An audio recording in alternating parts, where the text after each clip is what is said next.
Good afternoon, everyone. My name's Matthew Rowe. I'm the CEO of the Campaign for Wool in Canada and its parent organization, the Canadian Wool Council.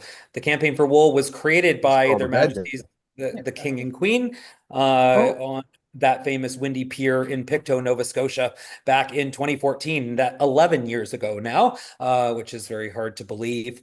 We well, were does originally King Charles went? established like Oh, the okay. campaign overall with a goal to promote wool and drive consumer education and drive purchases of wool of all kinds. In the last few years, we've really ramped up our role as to develop opportunities for Canadian wool specifically and the Canadians who transform it. And there's nothing that makes us happier than when we can see a supply chain like we have with us here today, where we're able to do so much right here at home. And I think as the news has taught us, the importance of local supply chains and trying to accomplish as much as we can with our fiber in our borders, I think is a message that's now more important than ever. This is Spinning Yarn Spear series was created at your request to connect us to these amazing stories. And I'm going to hand it over to my colleague Lydia to tell us a little bit more about the great speakers that we have lined up for today and the woolly journey that they'll be taking us on over the next hour. Over to you, Lydia. Hi, everyone. Good afternoon. Welcome again to our webinar. What if we could dress entirely in clothing that's grown and made locally? What kinds of connections to nature and to each other might that create? As interest in the farm-to-closet movement grows, more people are looking to understand where their clothes come from and who makes them. That's why the Campaign for Wool and the Canadian Wool Council are excited to bring you this panel discussion with three women at the forefront of the farm-to-closet movement in Southern Ontario. Brenda Hsueh founded Black Sheep Farm in 2009 in Grey County, Ontario. A Canadian-born Chinese woman, she left a career in finance in downtown Toronto to pursue farming. Along the way, she met Skylar, a neighboring farmer who developed a keen interest in sheep and has been growing that side of the farm ever since. Their daughter, Emma, was born in 2017. Black Sheep Farm is an agroecological farm that prioritizes soil health, biodiversity, and social justice. The sheep are pasture grazed using intensive managed grazing, a practice that maximizes the soil's carbon capture potential while producing food and fiber from grass, something that humans can't eat. Wave Weir, a clothing designer, wool mill owner, and operator in Seguin, Ontario, on the shores of Georgian Bay. Looking for a quantity and quality of local natural fiber and materials for her clothing line, Wave came face to face with the limitations and bottlenecks of wool processing being felt by small sheep farms. Living in the area in desperate need of permanent year-round employment, Wave decided to start a fiber processing mill in her small community. Purchasing equipment from a retired business, Wave has established a semi-worsted spinning and weaving mill, providing added processing services for area farmers, as well as purchasing raw material from regenerative farms to be used in an ever-growing possibility of the product. And last but not least, Grace was founded by Julia Gray and her husband, Connor Dudgeon, to explore the possibilities of Ontario-made textiles and clothing using all natural fibers. With Julia's career in marketing and Connor's background as a photographer and industrial designer, they bring an outsider perspective to fashion, privileging material integrity and local production. Their discovery of 100% Ontario wool sparked a journey of building partnership with farms, mills, and makers committed to preserving textile traditions. From their Toronto shop, they collaborate and share the Ontario wool story while also curating a multi-brand clothing and home collection, prioritizing small makers focused on natural fibers and meaningful craftsmanship. Please join us in welcoming our fantastic panelists. Brenda, Wave, and Julia, we're so glad to have you here. Thank you again for coming. We'll start with a brief introduction about your businesses, followed by a moderated discussion based on the questions we've prepared ahead of time. And of course, as usual, we'll leave time for audience questions at the end. So Brenda, Wave, Julia, over to you. I will now share my screen with your slide decks. So just bear with me for a second. And should be up in a second. All right. Thank you so much, Lydia. It's a pleasure to be here for sure. As you can see here, Black Sheep Farm is my farm, and we raise pastured sheep for food and fiber. And the background image there is the herringbone twill fabric that Wave wove for us out of the natural colors of our flock. So you want to put the next slide on, please, Lydia? So essentially, we farm in Grey County. If you go back a second there.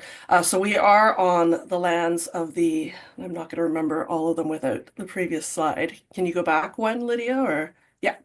So we're on the lands of the Mississauga, Odawa, and Anishinaabe which are subject to Treaty number 45.5 of 1836. This is important to us. Like I said, we're agroecological. We believe in honoring the indigenous peoples that were here before us.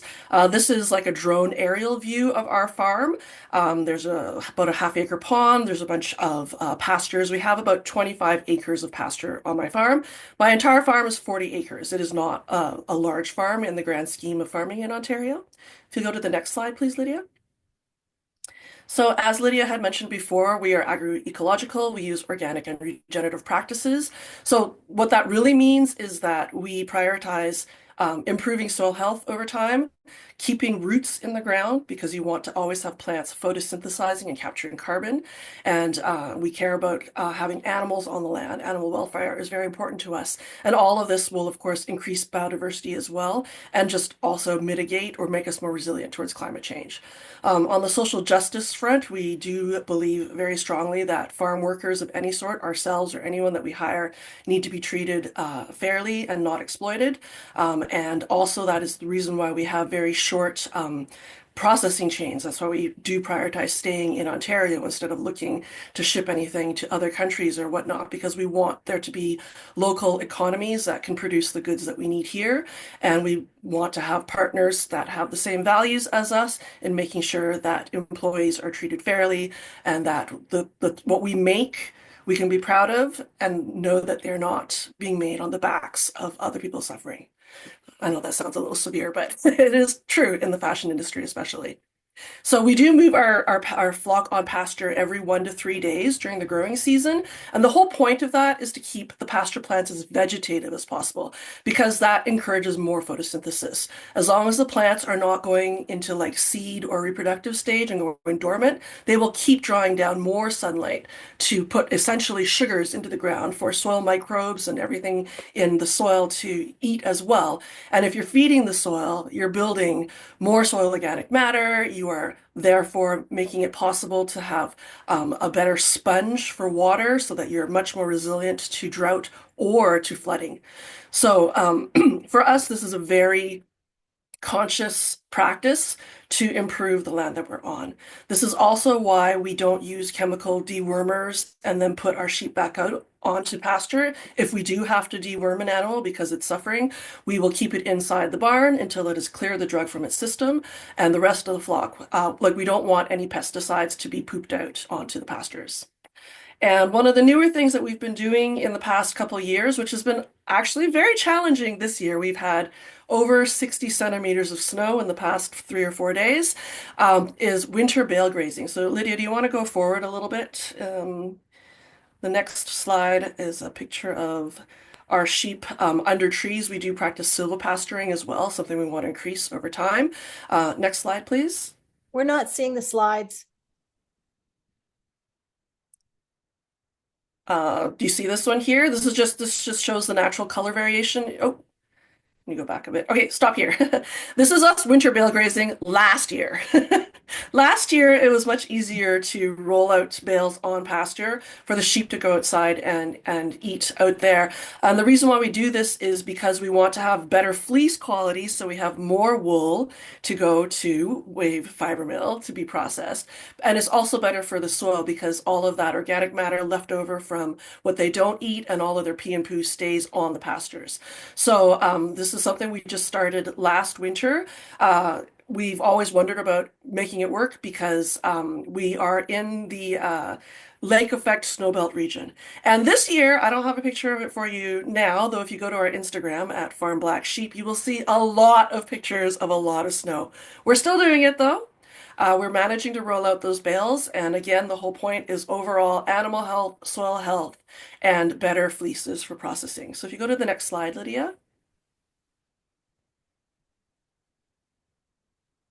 So here, there's our shearer shearing one of our sheep and some of our products. And we're actually shearing tomorrow. So after this call, I'm going to be cleaning out a barn to get ready for shearing tomorrow. And then the next slide is, I believe, our All Ontario outfit. So that's the top is a knitted vest that my sister-in-law knitted for me out of our yarns. And the bottom is a skirt made from the fabric that Wave wove for us. And so the skirt was also sewed by a local seamstress friend of mine.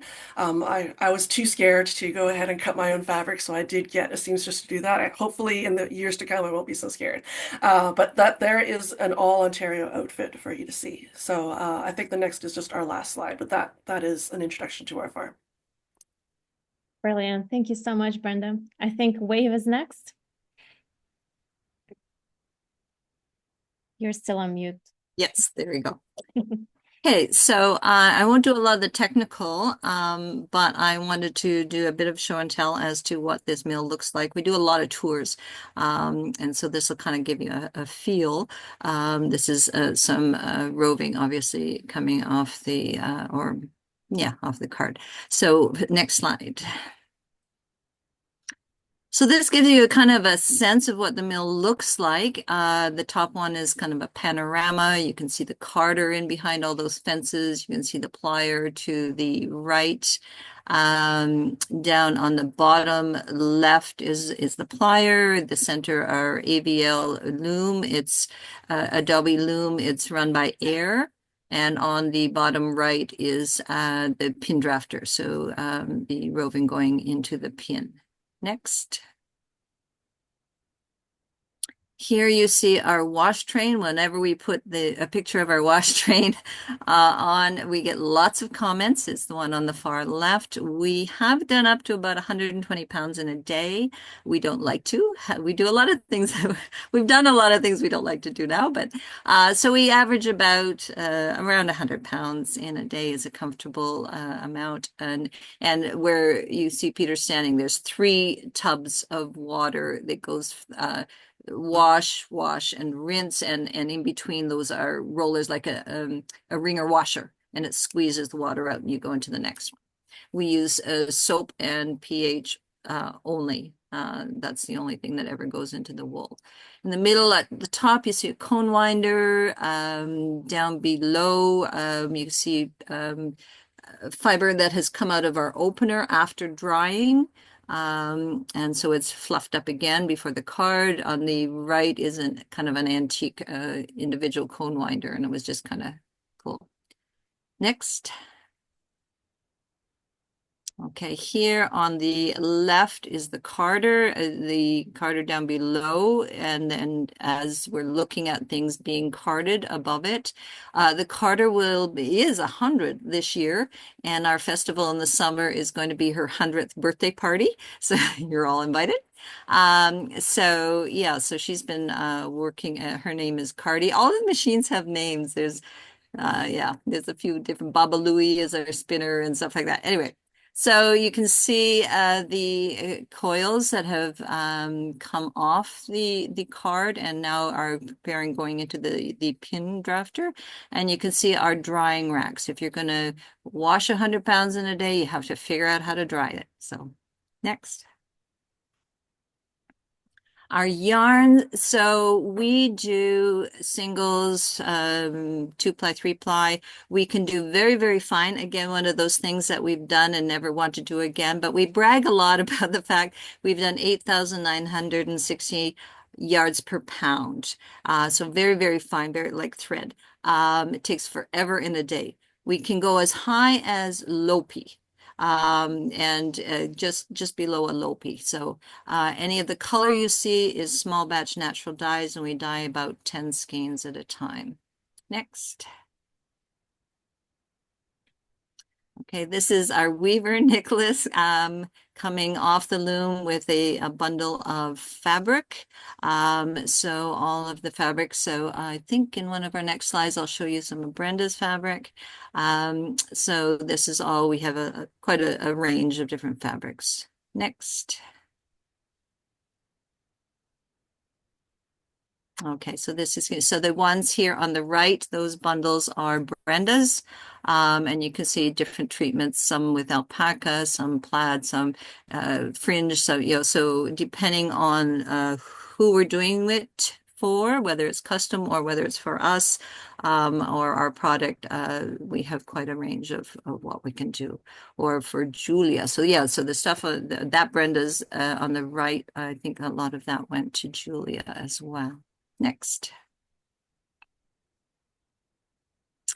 So some of the products that we have and do and put it into, you can see us on the runway from last year, the Fat Show. We're going to be actually runway TO again in June. And it's a sustainable show, so that'll be interesting.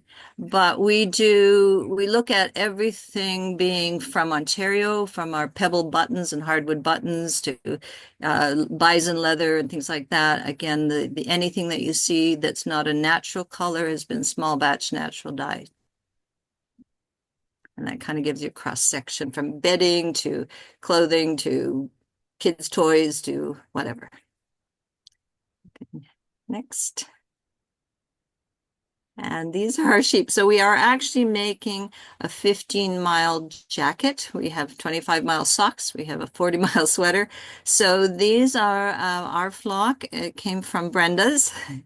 You recognize the Brenda? So then that's within 15 miles of the mill. So then it's shorn here at the farm, goes to the mill and is processed and woven and sewn, and then a finished garment within 15 miles. So that's kind of us. I think that's the last. Thank you so much, Wave. Julia, over to you.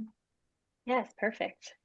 Okay, so I'm Julia, and actually, Lydia, if you're able to go to the next slide, I'll just jump right in. So this is our shop. So my husband and I started Grays in March, well, officially March. We launched in March 2024, although we had been working on the concept for about a year and a half prior to that. And our main mission is to make clothing using Ontario wool. And really, it's about using local fiber, and our local fiber is Ontario wool. In addition to that, we operate this store where we carry other brands. A lot of the designers that we have in store are actually Canadian. Some of them are making everything here within Toronto. And then we also have international designers that focus on, they're small designers, they're independent designers. They often make things and release them in small batches, and they use natural fibers. Okay, if you're able to go to the next slide, Lydia, I can show you a little more about our store. So this is just a little preview of our space. Our space is in Toronto at Dundas and Ossington area. And if you go over another, you can see all of our wool pieces. So yeah, one of the things we do, and it's very important to us, is sharing the Ontario wool story. So one thing we say is that often people come into our space because they're out shopping. They don't necessarily know that they're going to come into a space where it's focused on Ontario wool, and they leave there knowing all about that. And what we see is that a lot of people want to dive deeper. So we do a lot of educating in and around that. So this is one photo from one of our many events we've done.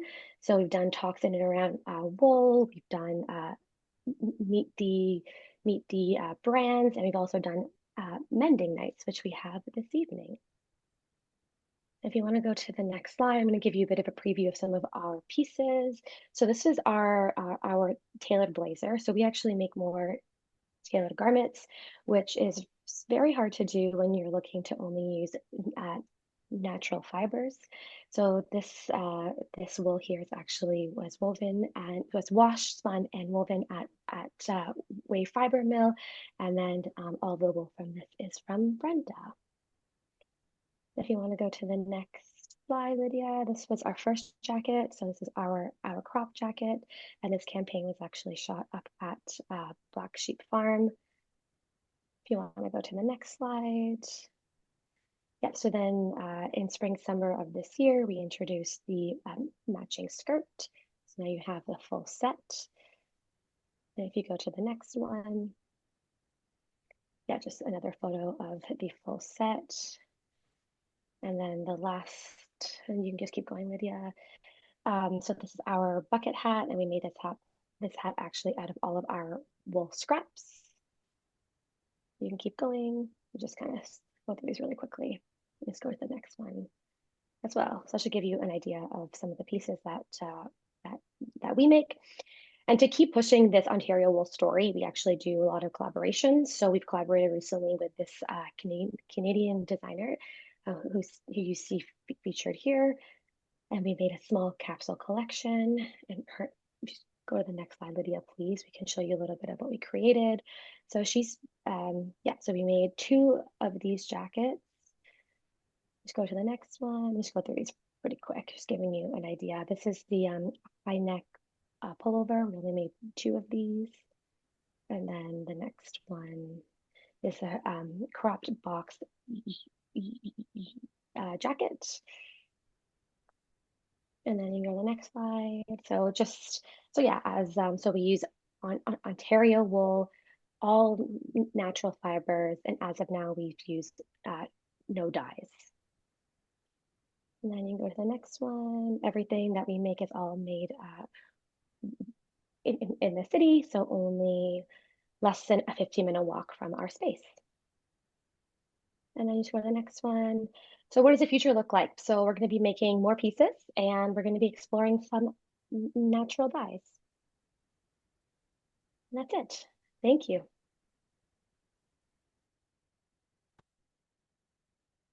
Hey, thank you so much to the 3 of you. That was very interesting and informative. We now have a bit of time for some questions that we prepared for each of the panelists. So we'll start with Brenda with a couple of questions to you. My first question is, what kinds of adjustments did you have to do to farm regeneratively? And you touched a little bit on this, but I wonder if you could give us some more examples, maybe around costs or adapting to climate change and weather variability.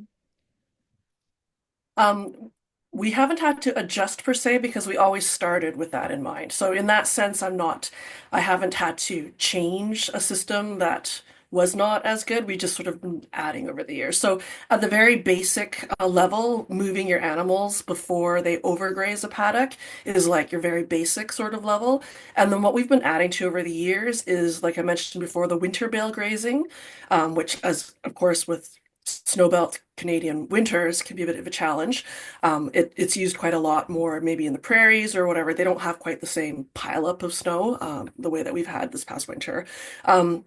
And like the next step for us, which is a big step and is quite difficult to do because it costs a lot, is silvipasturing more. So silvipasturing is a form of agroforestry. It's what it sounds like: trees and grazing together.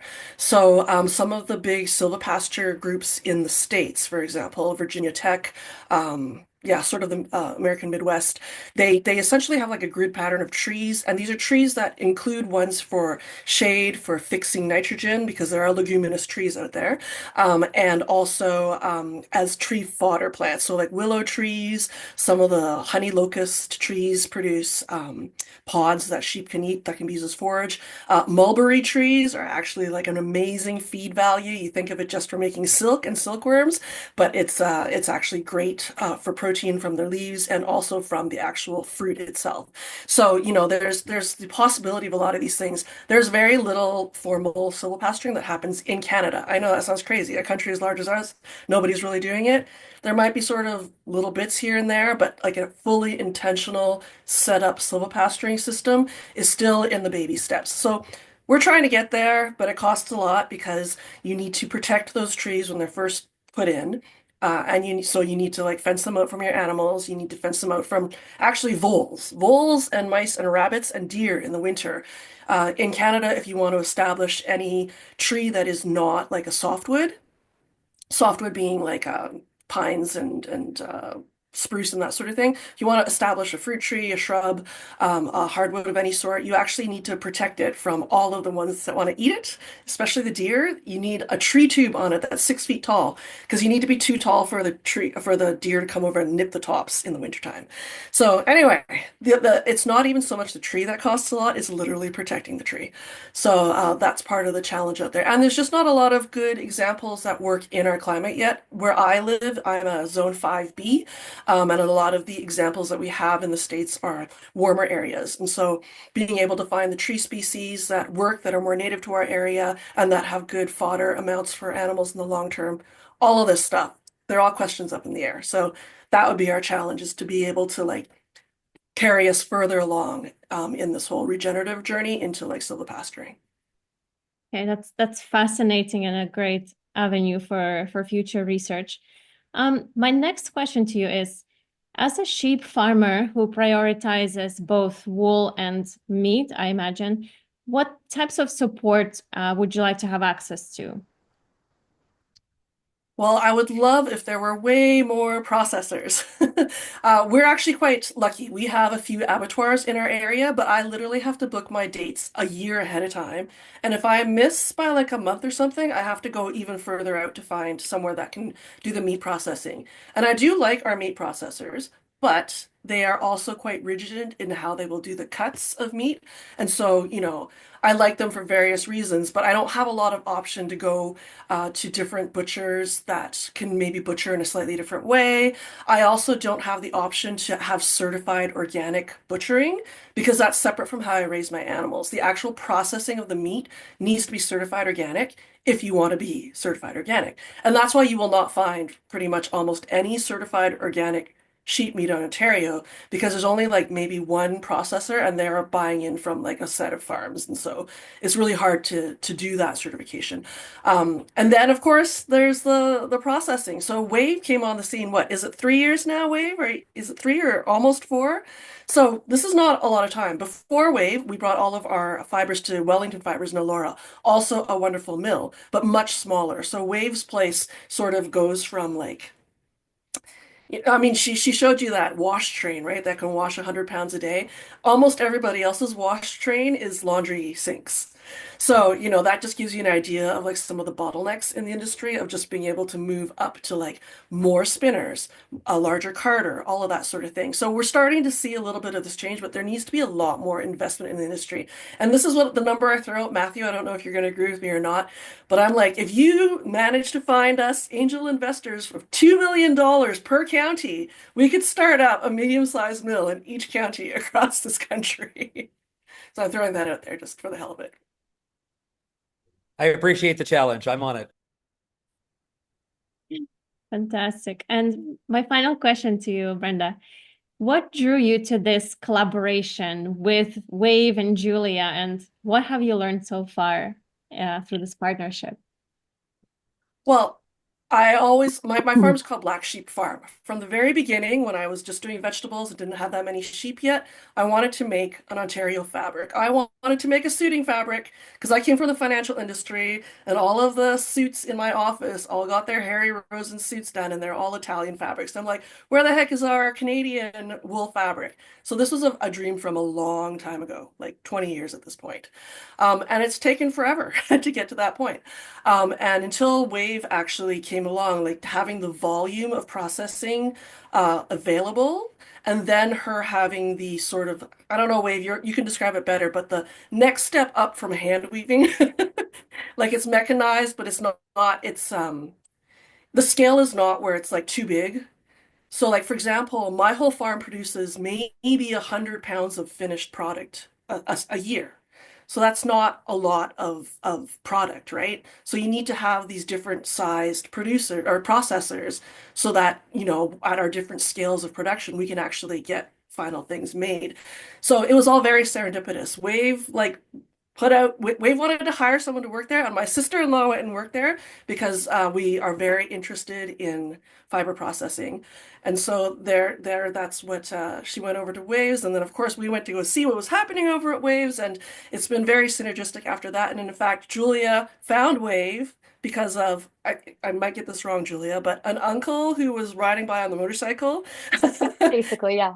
Yeah, so Julia went to visit Wave, and at that point, Wave had on her looms our fabric, and ours was the first commercial run.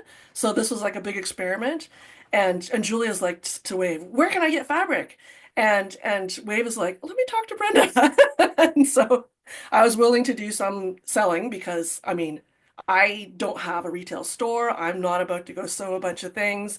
It's a very expensive fabric to make and to then use in production, so there needed to be some other people involved to make this happen. So I hope that answers that whole question. Serendipity, lots of serendipity. As it always happens. Thank you so much, Brenda. We'll come back to you shortly with more questions from the audience. But to move on to Wave, my first question to you is around the challenges of revitalizing the Canadian textile manufacturing industry in the context of lack of skilled workforce that, of course, has been created due to decades of offshoring of this industry. As a mill owner, what has been your experience in navigating this challenge, and how do you work to ensure the long-term success of your mill? Well, it definitely has been a challenge. There is nobody out there that I can say, okay, I'm just going to hire a carding operator. So what we look for is somebody with mechanical aptitude. Somebody that works with, can work with their hands, not intimidated by equipment, can troubleshoot, think ahead, that kind of thing. And right now I am absolutely blessed with an amazing staff.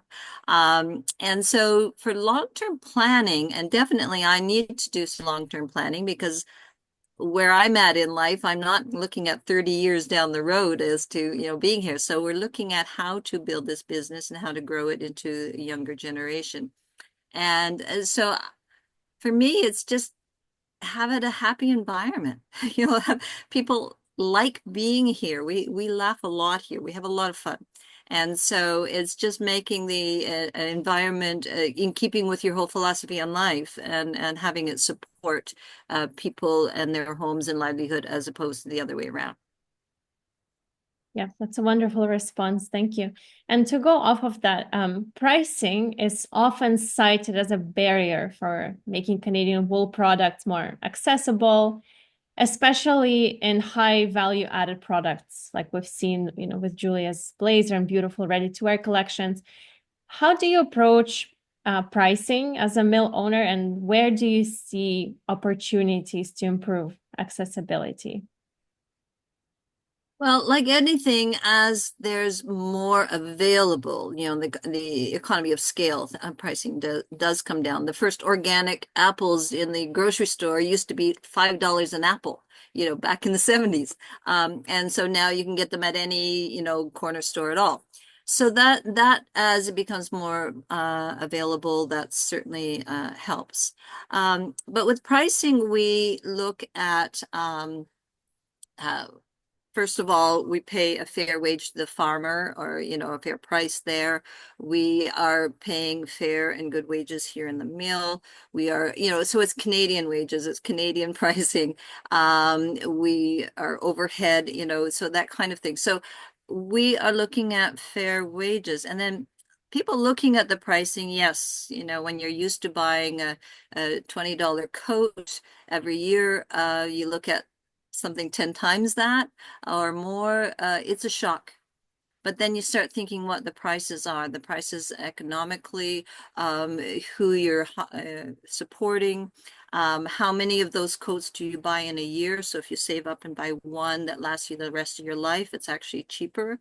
What's the cost environmentally? So if you're buying something without all the toxins, without the carbon footprint, so people are starting to realize. People grew up on the local food movement and organic food, so they are starting to understand these things, and the switchover is happening very quickly with their clothes, and because they have the vocabulary and understanding. So it's a tricky one, but yeah, that one coat that you give to your kids actually ended up as a lot cheaper per year than all of the other ones that you're buying. Yeah, certainly. We often hear the comparison between the food movement and the fashion movement. There's definitely a lot of cross-pollination right there. Absolutely, yeah. My final question to you, Wave, is you've been working closely with Julia to co-create the product together.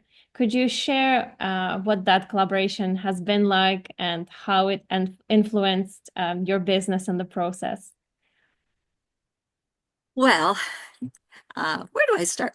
It's been a delight. I can't say anything other than that. It's really been lovely. As it was mentioned, Julia tripped over us and did not have a lot of background and knowledge on textile, but was keen and was interested and just took to it like crazy, and kept coming back and learning a little more and learning a little more, and then taking it and ran with it. And so it's been really, really quite wonderful working with Julia. Julia's store is the only store that we do any outside retailing in.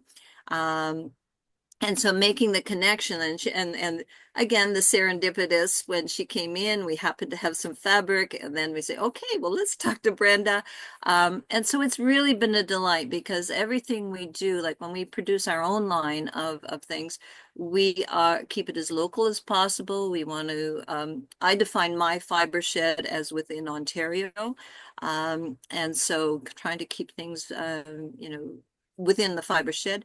And so this is the sort of the quintessential, from the farm to a finished garment to a retail, and all of the weaving, everything.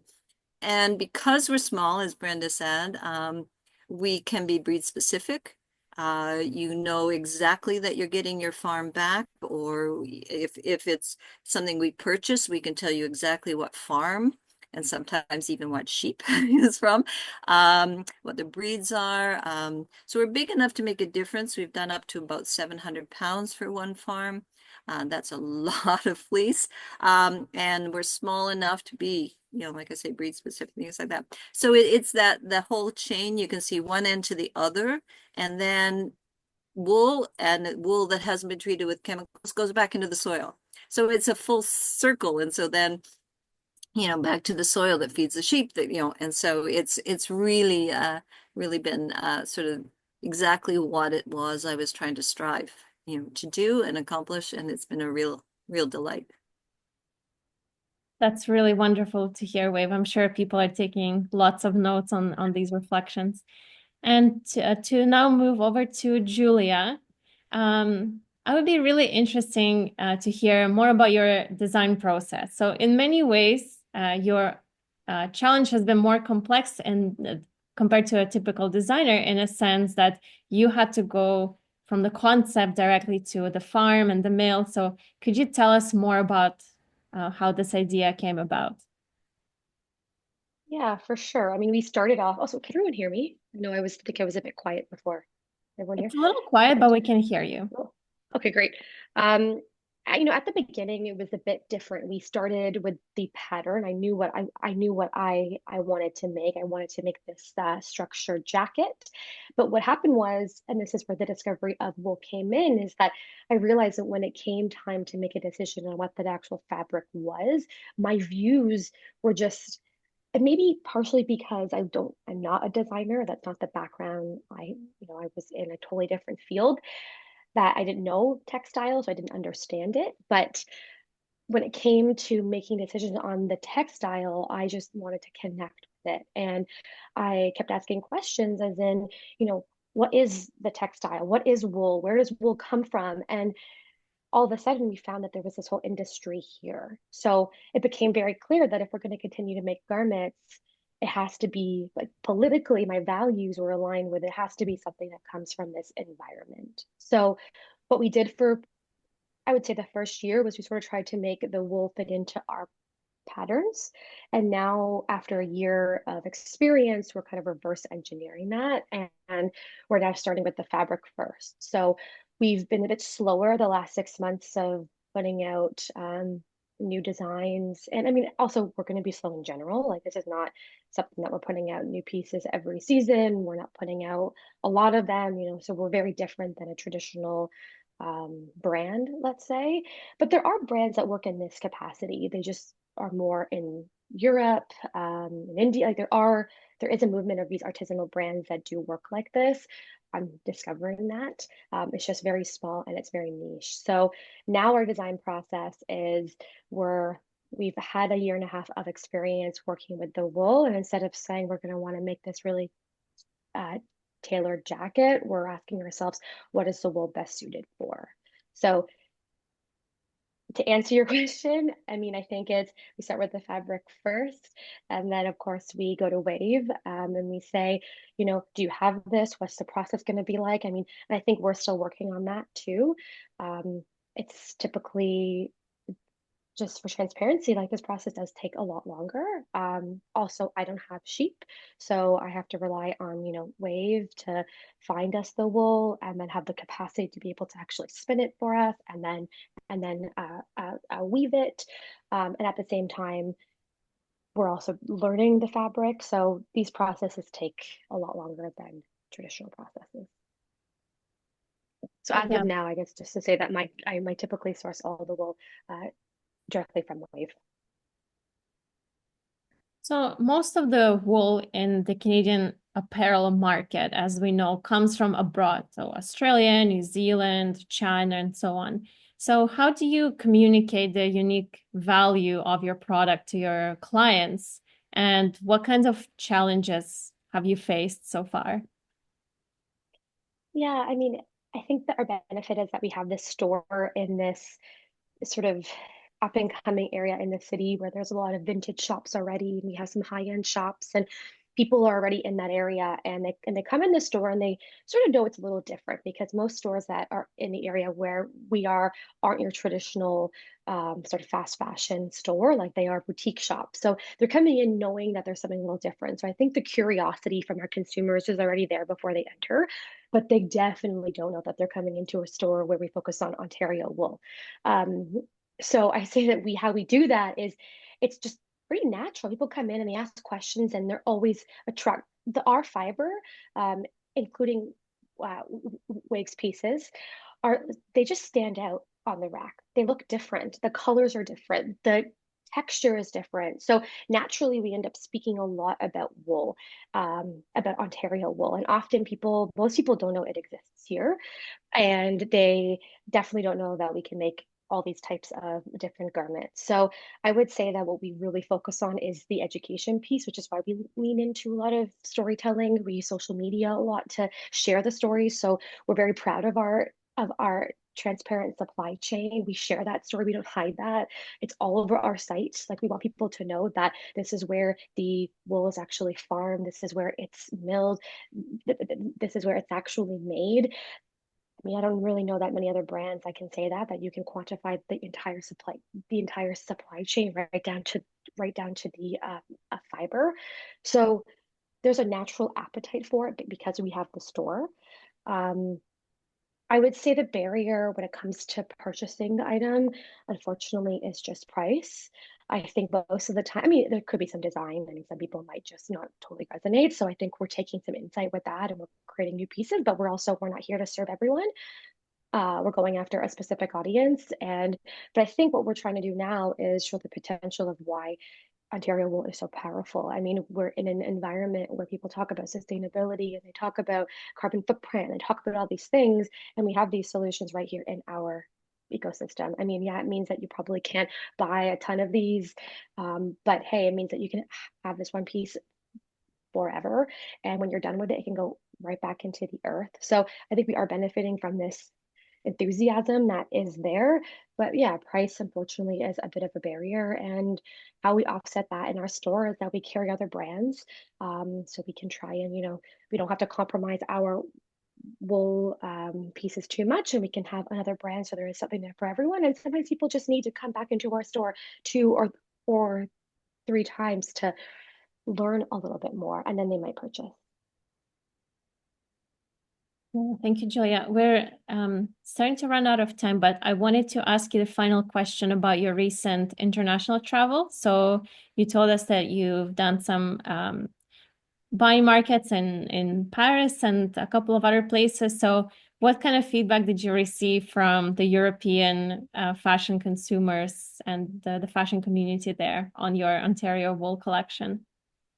Yeah, short and sweet. I mean, we wore our pieces to a lot of these meetings that we were at with other notable designers, much bigger brands than ours, and they loved the fabric. And it was sort of unprompted. Like one of the designers, I was actually wearing this piece, and they came up and they took a photo of it and we said, "Hey, like what's going on?" And they just loved it. They were like, "What is that? Where does this come from?" And then we told them the whole story. And these are designers that work directly with mills, and they did not know that there was this movement here, and they honestly did not know that we could produce this quality, and they were excited about it. So we sort of, I mean, I think, yeah, price is a barrier to some people, and that could definitely make us question sort of the garments we make or what we do. But then you go off these other markets where there are buyers, or there are consumers that are aware of this. I mean, the population size is also much bigger. Like we have to factor that in, but people understood it and they were excited about the possibilities of it. So it just means that we bring all that information home and we refine.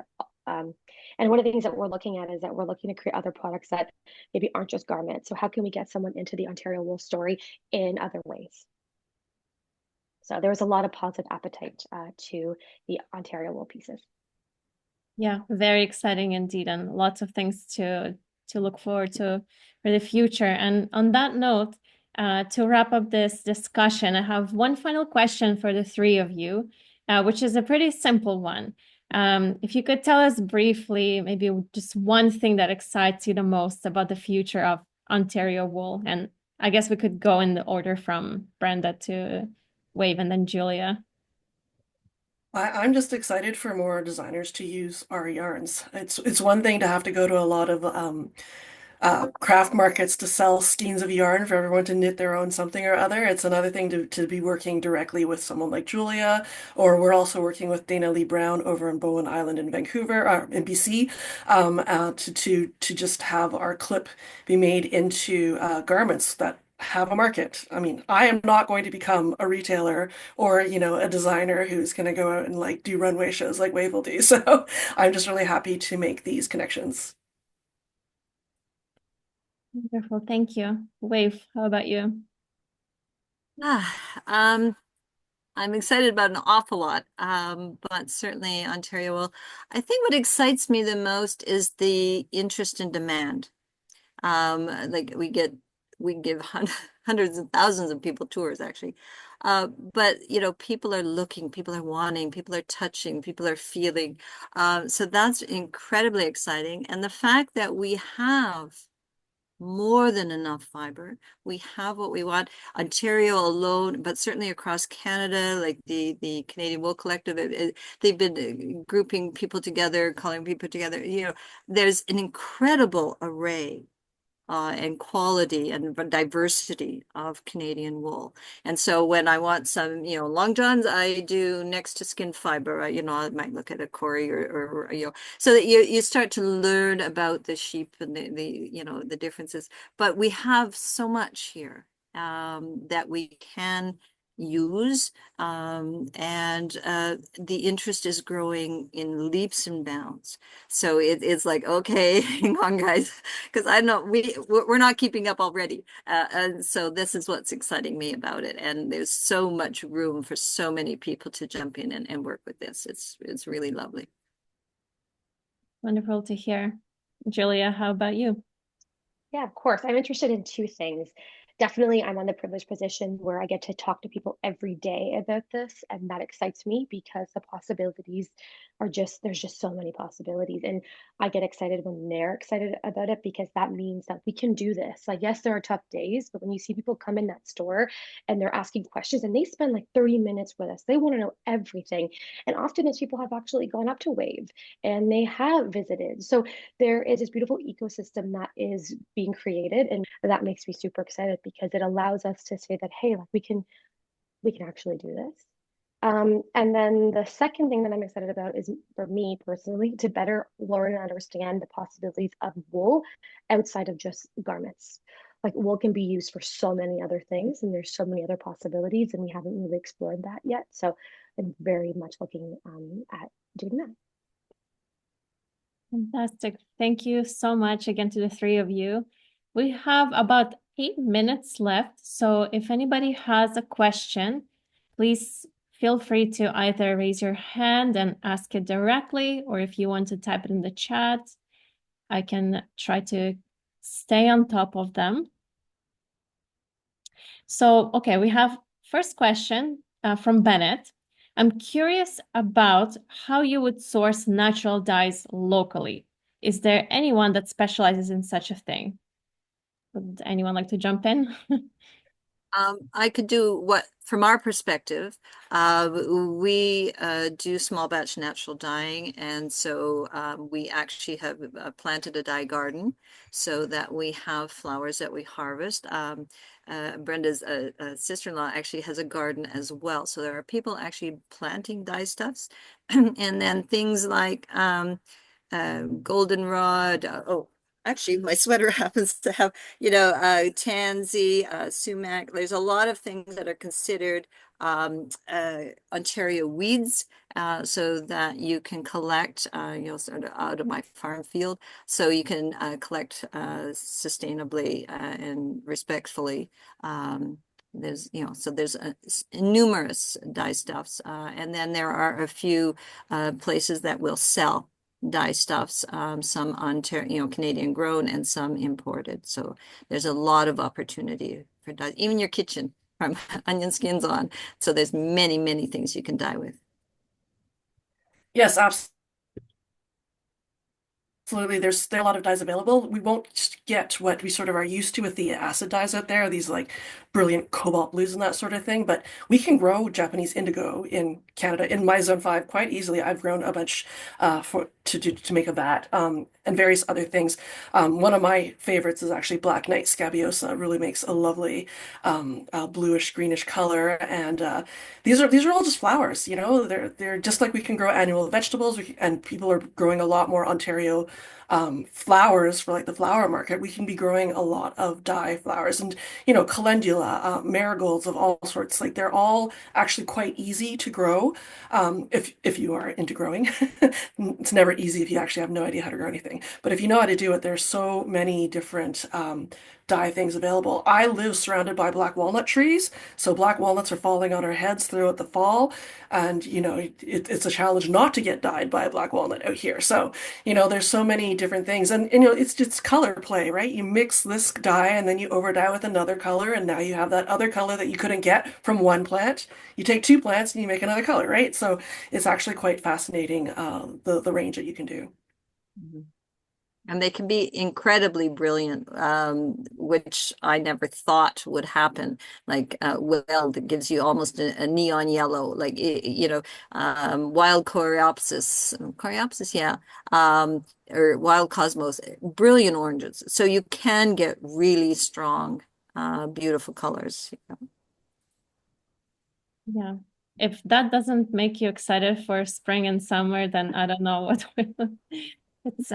It's lovely to get your hands dirty with natural dyes. Someone's mentioning Maywa store in Vancouver for natural dyes and courses people have attended locally. That's wonderful. I saw a question earlier about, I guess this would be for Brenda. What sheep breeds do you have, if you can tell us more So about I have quite a mix. They're mostly Romney based because Romney is a very lovely fiber that has a good crimp in it to give you a good loft, but it's still a long wool. And so we have Gotland in that as well, which gives us like an optic brightness to the fiber itself. So it has like more of a sheen. And we also have Shetland in there because Shetlands are one of the hardiest breeds out there. And given our sort of damp Ontario weathers, like a Romney swamp animal crossed with a Shetland will keep its feet healthy and dry no matter what the heck's going on in this part of the world. So we're really happy to have actually hybrid vigor. That's actually a big deal for us. Wonderful. What about you, Wave, your flock, and what maybe if you want to tell us a little bit about the common breeds that you work with at the mill? Yeah, so our flock is from Brenda, but there's a lot of Dorset, and that was something that was quite common, Dorset, the Canadian Arcot. We've got Corriedale, we've done actually Lincoln Longwool, we've done Shropshire, Cotswold. We've got quite an extensive grouping, BFL. So there's a few that have come in that we went, oh, haven't done that before. But we are doing an incredible cross section. There's a lot of small farms that have been developing and keeping a lot of these different breeds going, and are looking at upping the quality of their fiber. So we kind of being somewhere where they're bringing it all in, we're finding there's an incredible opportunity with just about anything Tefrom. What is it? It keeps going. So probably we've done I would say 30 breeds so far, or mixtures of. We sometimes blend alpaca with wool or mohair in and things like that. So as well as being breed specific, we will do different blending here at the mill as well. That sounds wonderful. Thanks, Wave. I think we'll unfortunately have to stop here. Thank you again so much for participating in this panel. Just give me 1 second, just trying to manage some technical stuff here. I'm going to bring back Matthew to give us some closing remarks. Over to you, Matthew. Thank you so much, Lydia, and thank you to Wave and Brenda and Julia for such an incredible story. I love the images. It's always exciting to see all of our great wool in process, and I applaud you for what you're doing to develop this supply chain. It's not easy, as you know, and as you've alluded to. An important lesson that when you lose these elements of the textile industry, rebuilding them is twice as hard.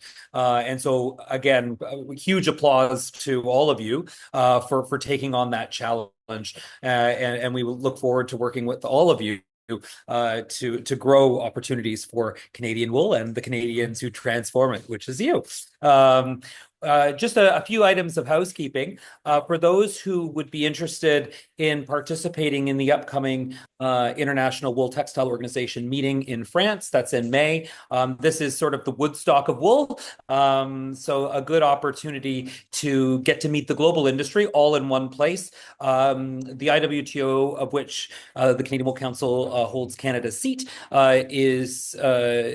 is the global governing body for the wool trade, and they have 2 annual meetings. The Congress in May is the bigger of the 2, and because it's in France, they're expecting that there'll probably be upwards of 400 people. So this is really like the biggest wool industry gathering you'll ever get, and the fact that sometimes they can be quite far and difficult to get to. The fact that it is in Lille, which is the traditional French wool manufacturing heartland just outside of Paris, makes it a little more easy to get to and affordable. So if you are interested, please do get in touch, and we'd be happy to share that information with you. We're hoping to have a very good Canadian wool contingent there.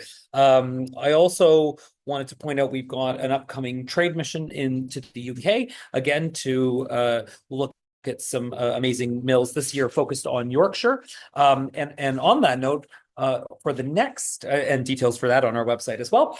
But for the next Spinning Yarn speaker series, we've had such a great turnout today. So keep the fun rolling.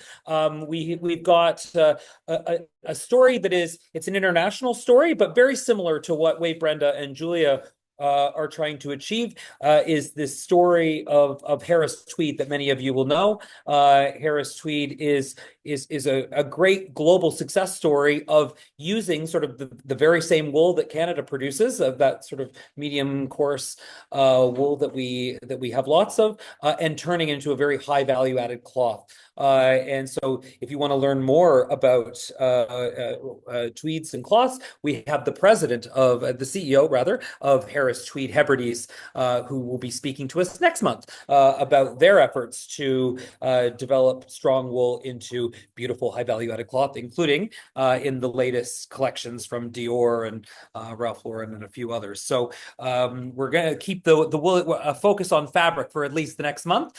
So please do tune in. More details to come, and hope to see you all there. Thank you all for your support for Canadian wool and the Canadian wool industry, and continue to choose wool in all that you do. Have a great day, everybody. Thanks, everybody. Oh, and sorry, just before jumping off, there's an upcoming conference happening next month, March 13th, 14th, called Land Made. Please check it out. It's in Toronto, and all of us will be there, and it's a whole congregation of the Ontario Fibre Shed movement. So it should be very exciting. You can find it on Instagram, I think, and Facebook, Land Made. Fabulous. And that's in Toronto? Thank you. That's in Toronto. Yeah. Wonderful. Wonderful. Well, hope to see people there. Have a great day, everybody. Thanks, everyone.